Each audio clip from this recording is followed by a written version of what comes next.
Satyanam, Siri Waheguru Ek Onkar Satyanam, Siri Waheguru Ek Onkar Satyanam, Siri Waheguru Ek Onkar Satyanam, Siri Waheguru Ek Onkar Satyanam, Siri Waheguru. Yo, Miaouison va lumière sur ombre, que quelqu'un le vivitidi, que quelqu'un le vivitine, et mon, et nous requérons. Egbe ya mia pompo so ede poponti asi hoho ke le de poponti o de ko la pode o la po vide le mi le ke yo la pode be de popo anga vanya hovi ba jinya to mi ajiro ma de popo ke wele o mi la gblonya won do be meke do la pode o meke po mi to we do la pode o yo ban kimbeni mia yejia mila dogbe Davide e mila chavalu mau ke ye be fia kuku le jinko si mavo ye be fia zikpe nyi ntila menu de pepe mi yo e gbongbon me mau ko ntila me mau alpha et omega. Et nous ma coupe béré béni et la belle ne peut me soyez ma foi. Et nous que au la po et gagner nous ma po ma ouan mi de pomla que potana hose hade pepe fois que yenya hose hade pepe de pe mu joye ya mu nyan lo mi le chava lui et mi a yue ba tonami ne mi asemde gomi mi le jibe ne klen le mi ame ba ni hu ba sra le la me na me ba ni eji ke po na hu a chance rana ba ni mi abeta me susu ba gbele ntina me ko gbongbon mi so mi abe ntina ne mi so mi abe luwo ne mi so mi abe gbongbon ne de sia de ke be la ni mi la gbedo no e la gbedo mi ame lo mi de sigbede ke yin ntina ko gbongbon de na so ni hexagram ben semi chavalo amen egbe a mi jibe nya epo ede nya bla de popo alo nya nyam ko yo na be de popo a ede popo a eji ami kpo ne be esi yo kunado treme alo yo so ponaro anyi esi koro anyi ye commission be nyi de popo ma gblona toji no lobo opona de ke ye o ma kusi chan koro anyi o ma to vele chan o ma si lifi chan o la te no anyi mope ke yo ma konne pepe de popo aponyi ayo nsin Kengbe ne ndelia o la kusi kore fan alo la toli fifa alo la sivele de popoa ça veut dire invocation ou prière comme c'est ce que la nous ici on voilà mia to gbe ogboa o sagbede sopode ngembo sagbe agbe sale enyagbongbon mi ye gbe sale nono mede mesbe ani nonore alo nude par exemple besaken le gbon le fia o kusi kodo anigba o le gbon yan pa o so si le koro anigba o le posido ani besae keke be besae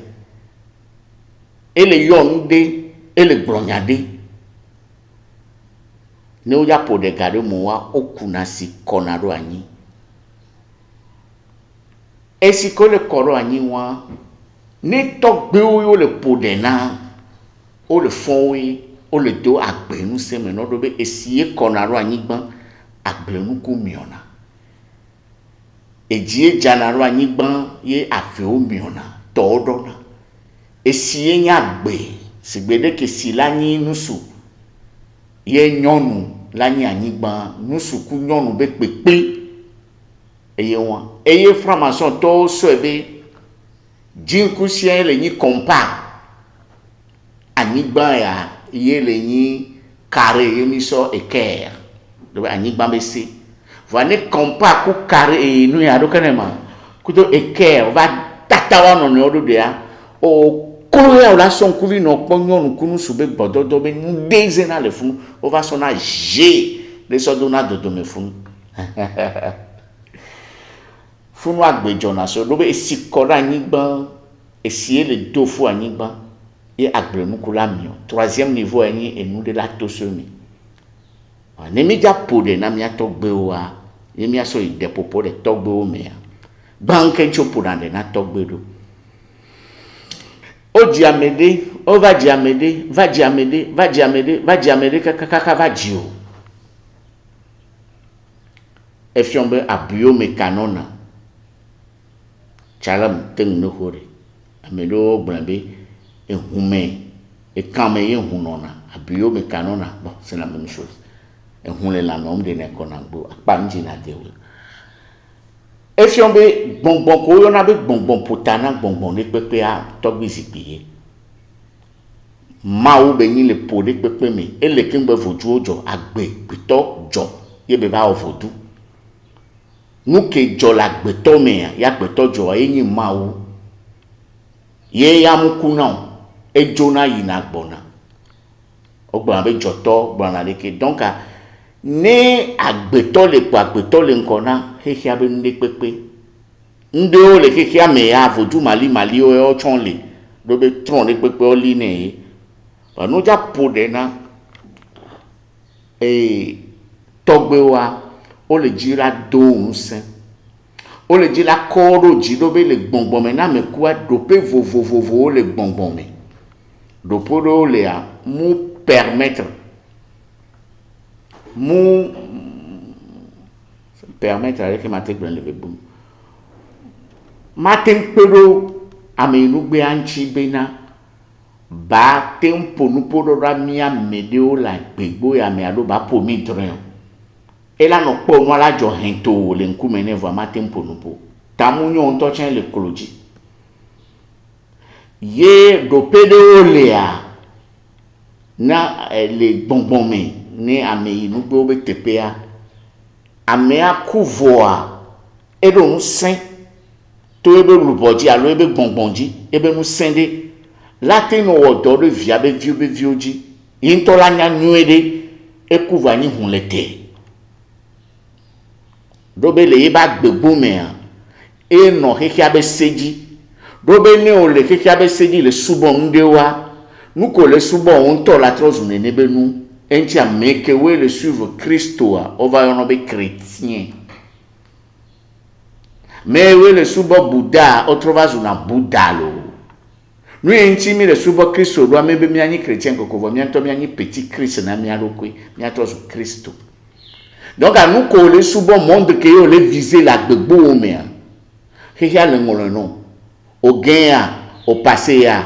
o la koloka kava kore fike bejia te do pedo le bonbon amea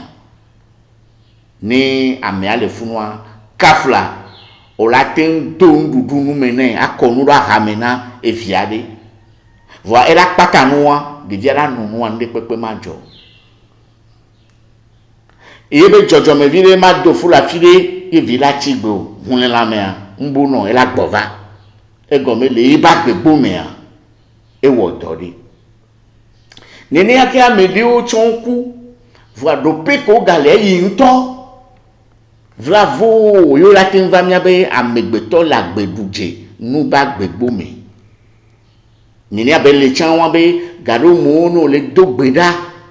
le yo maudo ko yinko sugbon enu ko le di ane dans un an le di on ja pe peut-être on la couvre on to chankin gbe nu ko bio la va no vemi munyi be ma o mutona o nous qui mi atogbe yo na zogbe wo anyi be zogbe mewa me ke weku o mu o ka fi ami gbogbo to mo keke me be nu nyere o yo ku na zogbe ku amela mo anyi la ikonjo la do bi ne ka be la ku voa mu jabi o va e zogbe go me nu ko be la ye ku do be ma o ko be jijinya do me a maten po ma o be nku me o matin itepe koko ela tia vrimi ke izogbe ameke we les ogbea au sokumi ils sont plus proches nam ya megbeto yo ils ne sont que des infrarouges des infra yo non ni ame won yo ekpra egbea ela we kpra va odura son neni picha ma trova nu kenchi bi no na polero et des popo agomeni be akosikoro anyigba aso dohun sin amewe ya anyigba mi be no yinko se be ke esie konaro anyigba gbenu ku mi ona to na ni e chan le se be germination e chan le se be résurrection e chan le se be ascension élévation spirituelle. Muni bo la kusikora anyigba kwa domeze heli abiji Carrington ole lo jimi vo Carrington yo le social koro anyigba vo le bidi bono wa ni no bi ohun ni ole du konado ko nkolo won la troba na wonto le mi do la no weru ani mi ajogbe wa no do pede le gbongbon me mi ma do gbe da sugbon ki ngbe mi abe nu la che na mi besivon que non a mentie jonaso amebe togbe o mi ya ba me inu gbe wa de do pod ke o do le gbongbon me ye fe tu la va o ne mi so bibla me be poronu be o diamede David be vide vani Salomon ni David mu odo sugbon wa le be do kwenti o ma te va di Salomon lo ni David mu do gbe da sugbon ma o ma de mon Salomon la vani on lo egbe me anu o le glombe de grâce de le nti ye mérité o po evo ya no e wa mu le se am ma o be se am le ne bo ma mérité nde o yo la do nu do be agbegbo ya ke mi va dodo po gbe mi va no un we ni ro po la kin mu yin be ministre de be yin o be mi won na do le ju ya me po be mi la passer yo a o mu le ma o gbo yo la va no gbo be moi je n'ai pas mérité c'est par la grâce du Seigneur et ces choses là ne sont rien à foutre avec les lois spirituelles. Tu as mérité ça d'une manière ou d'une autre. Tout est mérite. Je l'insiste, je le persiste et je le dis encore une fois. Tout est mérite, rien n'est grâce. Si grâce il y a, dors, prie et dors, ne travaille pas. Rien, aide-toi d'abord, le ciel t'aidera. Donc vos ancêtres, vos grands-parents, arrière-grands-parents avaient travaillé. Et vous êtes en train d'hériter, comme héritier, on dit héritier, hein, héritier de leur effort spirituel. Ça peut être leur malédiction, ça peut être leur bénédiction. Tout est une suite. Tout est suite. Et même la conversion, se convertir, est un travail sur soi-même. On ne peut pas seulement appeler le nom d'un saint, Jésus-Christ, je t'ai reçu, et finalement tu deviens quoi? Je ne sais pas quoi. Ce sont des mensonges, le temps est venu à ce qu'on change. On ne peut pas dire que je suis du Bouddha, donc je veux que Bouddha... Non, Bouddha est toute une philosophie. La manière de vivre de Bouddha, il faut le respecter. Tu ne peux pas parce que, bon, tu fais partie d'un loge, d'une obédience, et puis après, tu ne travailles pas sur toi-même, tu te dis chrétien, tu te dis franc-maçon, tu fais des choses. Tu mens. Tout est travail. Et il n'y a pas. Si tu n'es pas bien en conformité, tu n'es pas en harmonie avec l'égrégore de votre ordre, vous ne bénéficierez rien. Donc, il faut être en harmonie avec l'ordre. dans laquelle vous êtes en train de travailler. Sinon, c'est faux. On le point, néné noir les oins, donc, nous le possiania, et n'y a nul là non blanc. Togbo on est trop sain, avec oui, on dobe la cour le fou, tché lava. Mounia avec oui, kafla ziandri. Au mounia de kokudo, mounia de kono akbedo, lava no so akbeo menya. Nyamadinya. Et ressonjo le bagnolo, et vigné tifie le nuit avec qui pour no bagnado le fou, au coup togbo, au quelque quoi, mais les vivitibles comme. Nga veo la awo no bevi nga veo de ke mila wo do banyo va enu ene to beni be wa kusikoro anyigba wa gbronya do be esiko anyigba le ja do gbero beji no becheche nyamo woni ro o même o so be togbo nyo pompo na sidina ya pola sida togbo nyo kokokokoko ni muone gasiaga me avoga kia ndị ole mponasina yevede o nke le yobe yevo le apene nu popo menua nkpora be agbenono de yenyi na agbeto. Par exemple ce sont mes expériences personnelles. Bedeka ndi joru jinya mukpo saint ameve on a ben blanco de kani endu Shiridi Saibaba Mayoe Shiridi Saibaba de kani bouddhiste hindou de kani catholique Saint Charbel Makluf wa me ve ono lo ju blonyade nam kenji no me kwa nkwe nyem jisi opo nyem po opo alofe nko iji anya nyem po opo alome npo le nya le do hakwa mede nyem nya de ka me ale ro van so do kunyi ne presque ye gbongbon va to na be nuit le jore ke nji ma gbere ya subo joba ke fon au lieu que ma di no me am tutu gban to an le bi do kunyi be na nkena endu be saint kodo saint catholique o le do tu subo je si ono ne on va le ponpo na ma nyem se gome voir que zonre nous que be wadia e nous ko wadia e nous ko gbona ma npo mo zereka munya me christian le wo mukum so gbe won gbe ya ke mba le di saint gome saint Makluf saint Makluf Charbel mi avait dit lo e wona donto ye npo Shiridi Saibaba ke ni togbe via ke le kengboye satia sai baba va amewon ameko nya point commun que le wa seni be onyina la e afun eni wato on l'on afun be nya bonto point commun que le wa seni. Donc efion be nous komi on a be saint le ko la no yo saint gbogbo ni o chan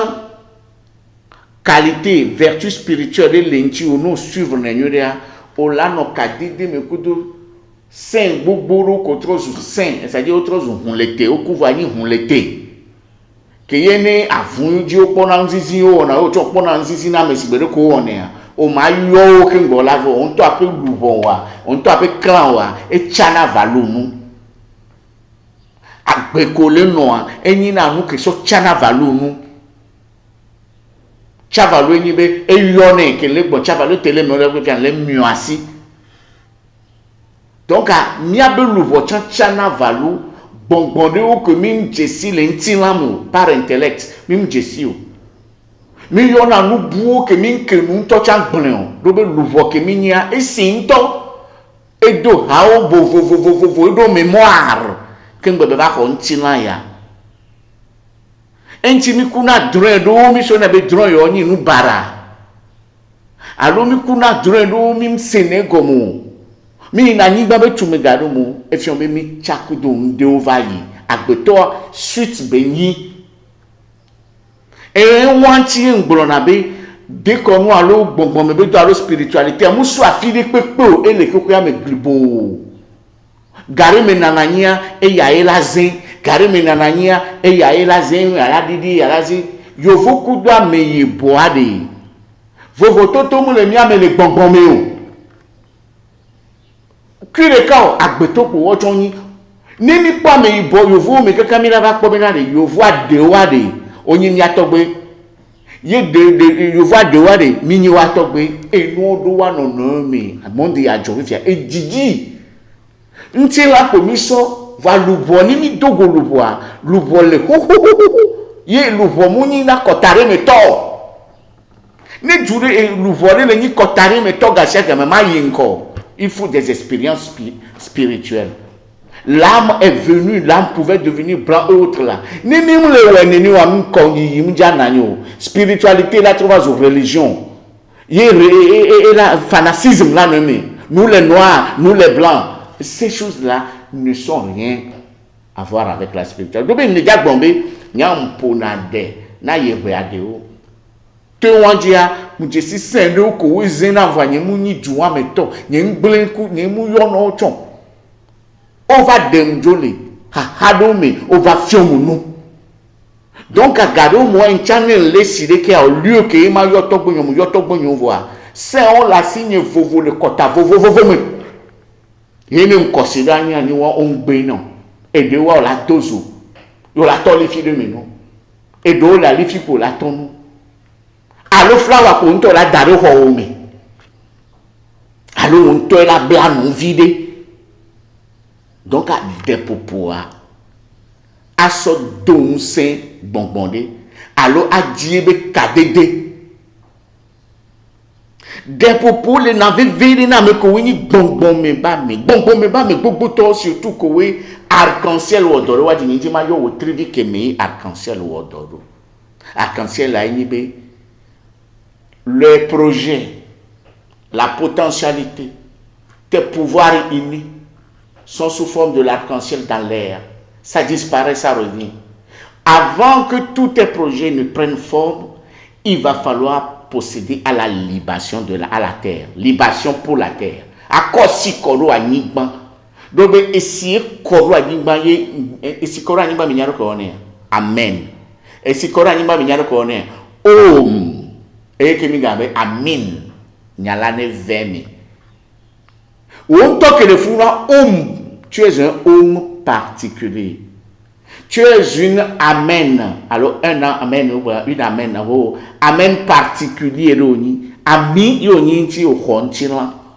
oni bonbon khontila. Donc année o le jibe nous donner 20 minutes nous visualiser nous kaka o kosire aniba et la 20 minutes. Et si est coraniba agrenu combien a dédé le bonbon mais de vivre na beto. Donc non la subo bonbon de a kingo la pour de na bonbon olula jesi bonbon yo jesi kone gbalo ko ya o matin yo be lavo o matin ve na ni po abe o mega sapatan le kosire no. Allo mami watam le kosire no awo gbogbore pe muto mami wata gbogbore pe nto sapato agbeto ru nko ni ni ken gbo hwe o la yonde yo la kosire ni allo la yo no abe la toa odo la yo no ale gbogbon mi ba ken gbo la yo le gbogbon mi odo la nyam ke no awona nono me do ko be sona funo odo la nyare ko po na mle no la po no agbogbon re amesi ame ko do toyi. Mais dès que y a le poumla, Shiva doit y avoir la copie là, no poumla, be le poumla. Ah, a meke poumla tout bon. Le nia, yebe gbebolo. Et yebe gbepo là c'est. No yoga poumla chan, a meke ye poumla nene ban yo se. Intimidora no chavalu, nyabe maître spirituel au chan. Alors a meke boyo signalé king boy le brin. Si be nya ke le bon mi fi, e wo toru jiwa. Gado mo wano jato boda be tatagata muchabalu woke onanu ya muchabalu wa ko mi nde pepe ke ni le fun ebe fi ke be le won keke won ebe gbongbon lava vo matin chavalu ame ko mu le no ebe nyagbo onu ko le wa to vunu donc anu ko wo mi chana valua mi do la pobele le mi aba gbe nono mi abe nu ono me ade mi soku ne be nu o ma nu o mi na be gbongbon mi benya owe ya. Au matin, nous venons Saint François d'Assise. Alors, Shri Mataji alo mi ame won chonga yakba ovele yo Saint Endure fa Saint Endure wa mudu na yin la alo mu na ni po jo le so yin ne ole kwa haro ne alo nto a Saint wa nu kebe won yin be e fo na twen view fo a we o bo hun jo le yo Saint wa fifia be ni pere yin ti ni anigba ke poto na ye fufu ku do view wa ni ba ya ho est-ce que o le se a dire nene ke ma u chan le wan lo inti ma be se mene mo yo na gbongbon de pepe so wu yen to o nto yi le ko le ro be mu la yo opo gado mo no ja yi toto a o la no von be toketo le yi amo la no yo be mamisi o ma von vo mene ya ki na toto ve sana me le toto parce que to aduye nu do amele me nu jira ro me la me nu fofo le to ame nya de bi punya ni abelo ve yona nu buwe ye gapopo le miantie ave sanovi oblibo na toe va o amerike o mnya be o sana me na tori ekeji o le a enwen donc nous kencho po na dero esi koro anyiba akpele nu kumio de popo ade enwen de popo de le a o la pode la o la so flower daro anyiba ele mi atogbe o melo ni ai opo anyiba gbele la fide nu le jola ko de mi owo nu ma o opo na de o mko na si do tutugbon o la wu agbele nu ku ebli epo molu la wi ra ko mi kekekeke après a dono me de o le o la va kplo ko ya mi ken bo la va no po esido anyiba. Donc et de popoa nke jibe magron le funu nyibe nga pode na so dodasi de sona togbe o be ni wena yo pode na kafu opo pode na bio wa be dagbe on toke pode bio dagbe na nga grono vi o de be nya bara o era va nya fokuno va no de pode o se go me be sie ko ra nyigba gbere nu ku mi o ba nyigba ndo na ko gbero ni nyizo gbe chen la to magbe enu ma ke gbere o la jito la dopo meke kuna si konaro anyigba mdo la jivon na me do ba anyigba mi akata mi anoe mpa na village mi ye be bona no me ba po na village mi no anyigba ga mpa na village mi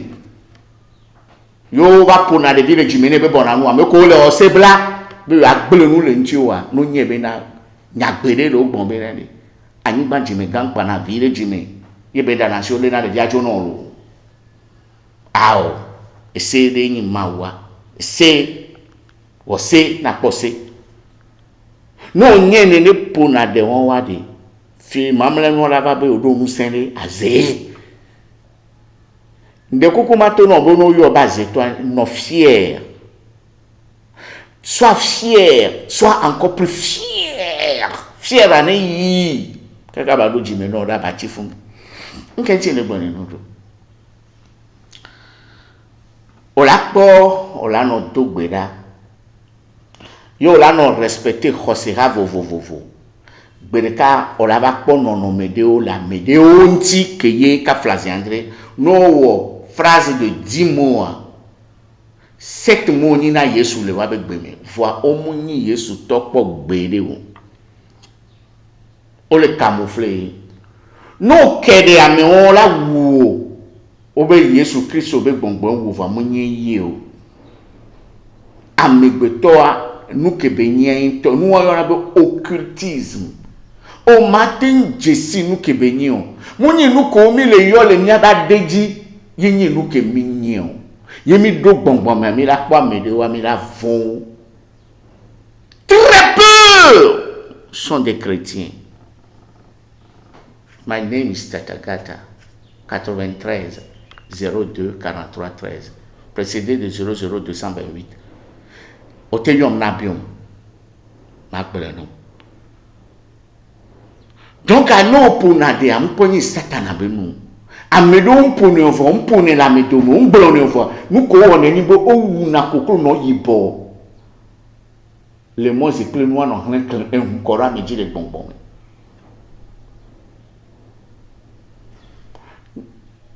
sande muje sinyon vide mutone on a mission les Togo be télé régi de konu ku church to be nya mutone be dare ne le pour nous pour be ni de konu to wa npo be ni church ba me wa meke we le funu be yo ni church ba me be ma jiji wa nu su wa la ku o ja wi nu su akulo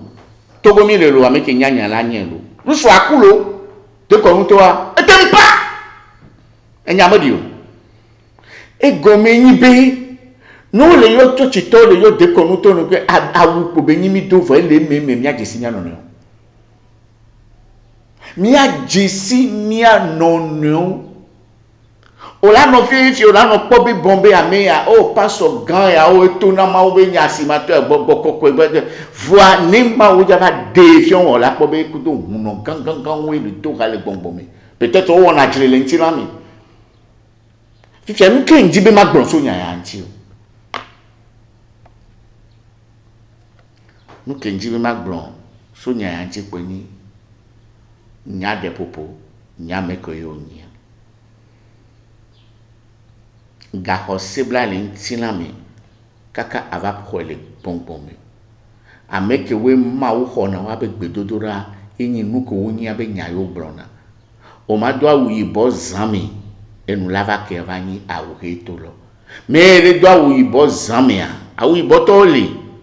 voi yenu kebela do he ake wanya be yibo ke le do ele so lo nu fun amedo do yibo azame enu ke chonka le yibo ame ma oni yira ame won we trona jimi ame won we ma wo na nuna ame ke we le do ihe ande ke me ezando do na yibo a ame won to avundi wunde pepe kombo onya ma onya kaka bible ame benya onye echi njimi ma profiter ma gblon enya ya na mia katamia robe nu ya ke legbon ne mia tote mia no vi obe demiti njibe matono obenade bible me benya évangile yo ne no ga yo be mawu nyaja me ni nyake ogbon be au début nyala le enyala ko ogbon na nyekudo ame gbogbo to mi munyo. La Bible n'est pas le verbe. C'est une écriture et c'est l'évangile. La Bible, même les livres sacrés, les autres livres sacrés, ne sont qu'un aspect du verbe créateur. Et donc le verbe créateur est une manifestation, une vie, une conscience. L'écriture que nous lisons dans des livres sacrés ne sont que des aspects qui ne sont pas transmis fidèlement, même pas. Donc, ne oleo bonbon me pe dori na mede le zoom. Ola zumi. Ole jitowa oso na lovino ame ato subona satana. Miyamede agbokwa eto nambe fada wa so na mibu. Fada ola. Obo dona de kaje non viogbo to mitonu su viogbo to mitonu. Ni ale bonbon mea. Ni mu khoena o vo mi la nabe ni masi fada obenya. En chaque chose, il y a des bébés galeuses. Gengen l'aimer. Ne musebe pastori eve sabo alo amesron pobe kono yo pa metale khomenea. Muni Christo ha yegbleun alo pastori pepe yegbleun. Il y a des bébés galeuses. Begbleun on a memekwe. Nene ke nya wonu me kukuto nu komi le yobe set alo nu ome ke mu hren wa be sewa ye mu hren nu so wantia no mu nya wo la be rose croix ye nto nyi mawan fike nto mawan to le kun ame on to nyi Christo abe gome de kaka yi khose ka poti ome o yeme nene ke bele na franc-maçon to ameko be anyama wunwere le gbongbon me kankar to chon lemi Voilà, on a non seigneur de obe no kuwa oso aba lovi. On a non seigneur de obe na oso wa do question na satana. Fike satana ajo le mi o mi jo pepo. Nya nyi pele wa me po. E la tin vemi. Be papa re la ni rosi chrétien. Allo franc-maçon le que jure mi. Allo jure mi. E la no tunu ku vio. Allo un sene la no si. No be a opo la tutu dangbe. Va muni habe se won ni rosi kura allo franc-maçon be ha e won ke ngbo ko yolo. Si gbede ke le gbon be la no na mi matin no be fa dawa pédophilie a ko na catholique to so fi ao mi matin gbon nya won yo yi na gbongbon mi ni gbongbon mi ba me donc le bio so mesia me bo be ni no gbongbon mi ke ngbe ba no po no po o gbon le ma wu nya de me be na re no jagore gbo la to mu fun ni pepe fun no jagore gbogbo fun e gbogbo koko entia o ma so ke ogbero ma bi onya de ro kiko po gbogbo koko an to le o la jagoro ji no vi o ke ma wu woru ebe no me a onu ko un se o un po so nti o gbe no po se o le zi de to o le gbo nya madi o ne o wo bon hun ye wonu bada o le wo gbongbon fun o le wo gbongbon fun be nu de gbogbo koko anti nuko un po kun ku o anga gblon nuko se ku to me o ga se chame de sia de o gblon no e ko le keke anti ba ma to no me sia me be le ni le be na nuke be le subo anyuidi nuko mi le yo be gbongbon ya ni ya o ya o la ni church to voa o gbe mu le to gbe won ti be do church mi voa to gbe o mu da si o gbede ni won mi si mama o de ko enu ya to gbe sipito o mu gbe o gbede o ehun le la me mu de na si ame o le poji o vo o le gbe wa gbo ni ki o chan ko mu le po ni pepe le gbongbon me wa o be gbongbon ya mi to wa ichiri o fa ta mu yan wa gbongbon won ka dedede le oku do be ke ngbo ji o togbo o ame oni baya o do han wa ke ngbo va le jo kaka ba jo pe ya mi o mu yin o nke kafla nko nya so ke ki antonchi ba to bo nto yin mu to bo gbele no yo se enkeke yo me yin be va ponu mi ahun mi anonu mu ke nana mi kuna ye mi kuva gbodo mi amunyo na wa ye won adaji ro amede sipo ami yo nu kuwa odi na odi ke o na obi nu o so na obi nu ya na ga to be ga be nya poju e po mi nya nti gbo be wo na ga e la tin ve me ba mo wo ne fa mi ni ha keke mu yori o gbon ne cha nya wo be na ri e ru ko ne ma e ta amerika be ta pe bian na e po gbon be ta jen ko mi